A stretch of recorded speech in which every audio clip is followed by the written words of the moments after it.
žemė tikėtina ir jeigu čia bandymas. O jeigu Aš kalbu apie išbandymą kaip ginklo išbandymą. Aš kalbu, pirmas smūgis suduotas, greičiausiai bus ten, kur mažiausiai pasiekmių radiacinio pobūdžio ir toks tarsi nieko baisaus čia kažkur toli vandenyne prieš armadą. Nu, okei. Čia aš tiesiog man dabar šokas. Aš manau, kad jeigu bus jau karo atveju būtų panaudotas branduolinis ginklas, tai jisai būtų man ne vienas.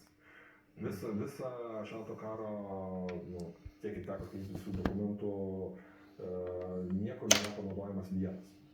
Visą laiką yra dėl redundancy principo, o dabar jisai labai akivaizdžiai egzistuoja, tai rusų kelias, jeigu ten tegul numuša, ar šitos turi salvę paleisti.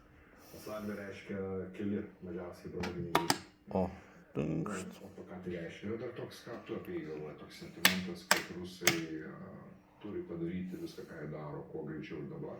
Nes jų niukai greitai jau neskraidys dėl to, kad jie išpūvę bus. Absurdas. Galim, vėlgi. Tu minėjai, kad